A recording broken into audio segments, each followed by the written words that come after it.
ऐसा सॉफ्ट बिगुल तो कभी आज मतलब पहले कभी सुना ही नहीं था। थोड़ा ज़्यादा देर बजे तो नींद ही आ जाए नहीं। थोड़ा मूड अलग।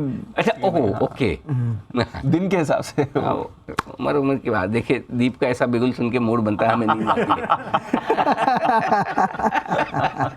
बताए कौन सा स्टॉक है जिससे आप में से कोई प्यार करेगा, कोई इनकार करेगा? तो अनिल जी, स्टॉक ऐसा है जिसने आपको सुलाया नहीं बल्कि रुलाया बहुत है। हालांकि अब वो दिन खत्म हो चुके हैं। और स्टॉक का नाम है आरबीएल बैंक, और इससे प्यार करता हूं मैं और हेट करता है कुशल। तो पहले मैं अपना एक आध पॉइंट बताता हूं कि प्यार करता क्यों हूं। तो सबसे पहले देखिए, किसी भी कंपनी को लव करने के लिए उसके नतीजों पे सबसे पहले आपको अमल करना होता है। और इस बार आप कंपनी के नतीजे देखिए, काफ़ी बेहतरीन नतीजे कंपनी ने पेश किए। और इनफैक्ट कंपनी ने अपने कॉन कॉल में कहा था कि अब इस कंपनी का टर्न अराउंड का समय जो है वो पूरी तरह से शुरू हो चुका है। तो एक बहुत बड़ा टर्न अराउंड जो है उसके तरफ आरबीएल बैंक चल चुका है। तो जो रुलाने के दिन थे वो अब इस कंपनी के खत्म हो चुके हैं। तो सबसे पहला तर्क मेरा ये है। देखिए वरुण, आप पहले प्यार करने वाले बन रहे हैं इस स्टॉक को लेकर, क्योंकि बैंकिंग सेक्टर वो जाना जाता है स्टेबिलिटी के लिए, और इससे बड़ी इंस्टेबिलिटी इस काउंटर से ज़्यादा मुझे बैंकिंग स्पेस में और कहीं नजर नहीं आती है। 52 वीक हाई लो भी देखेंगे तो 74 रुपये का निचला स्तर भी इसने बनाया था, और उसके बाद देखिए यहाँ पर ऑब्वियसली तेजी आई है, बट अगेन वॉलिटिलिटी जो है ये स्टॉक में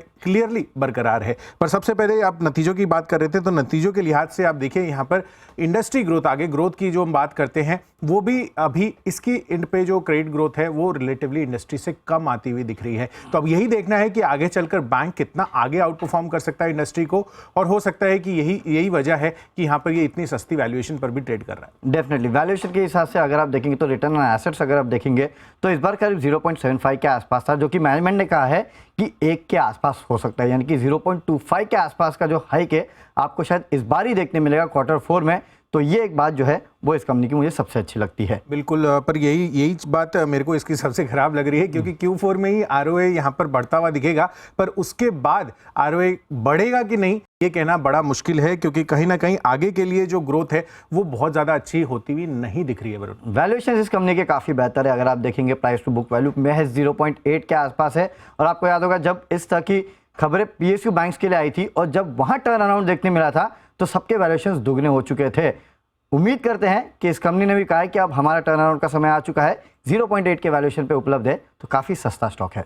देखिए बहुत ही सस्ता स्टॉक है, 0.8 तो एक्चुअली काफ़ी काबिल तारीफ है। पर अगर आप कंपेरेटिवली जो इससे और बड़े बैंक है, आईसीआईसीआई बैंक देखें या फिर कोटक महिंद्रा बैंक देखें, यहाँ पर 2.5 या फिर 3.5 के आपको प्राइस टू बुक वैल्यू पर ये ट्रेड करते हुए दिख रहे हैं। यहाँ पर जो हम तीसरा पॉइंट डिस्कस कर रहे थे वो वैल्यूएशन को लेकर था, और जिसमें वरुण कह रहे हैं कि यहाँ पर प्राइस टू बुक वैल्यू इसकी काफ़ी अट्रैक्टिव है, 0.8 पर ये अवेलेबल है, तो काफ़ी अट्रैक्टिव इनको लग रहा है। पर मेरा जो तर्क है 8 का वो क्लियरली यही है कि जो स्टॉक्स की कीमतें हैं उसमें लगातार उतार चढ़ाव देखने को मिल रहा है। तो कोई बड़ी बात नहीं है कि हो सकता है कि अगले 2 महीनों में ही ये price to book value 2 times भी होता हुआ दिखे या फिर 0.4 टाइम्स भी हो जाए, तो काफी वॉलेटिलिटी है। चलिए ठीक है, तो वॉलेटिलिटी तो है, लेकिन काफ़ी कुछ जो दिक्कतें थी इस बैंक के साथ, एक आखिरी पॉइंट है वो अब दूर होते हुए नजर आ रही है, खासकर मैनेजमेंट की स्थिति को लेकर। अगर वो देखेंगे अगर आप, तो हाल ही में इनको जो इस कंपनी के ईडी है उनको राजीव आहूजा जी को दोबारा नियुक्त करने के लिए आरबीआई से मंजूरी मिली है। तो कम से कम आने वाले समय में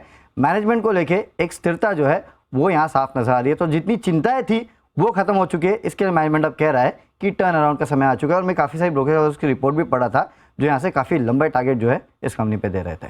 बिल्कुल वरुण, और मैनेजमेंट को लेकर ही चिंता है, क्योंकि लगातार यहाँ पर मैनेजमेंट बदलती हुई जा रही है। तो कितनी बार ये अपॉइंटमेंट होगा आरबीआई की तरफ से, ये देखना होगा कि आगे फर्दर इसमें और कितने बदलाव होते हैं, और इसी वजह से हो सकता है कि निवेशकों का जो भरोसा है इस बैंक पर कम है। ओके, तो अनिल जी क्या वर्डिक्ट लिया जाए, लव मी या हेट मी आरबीएल बैंक के लिए?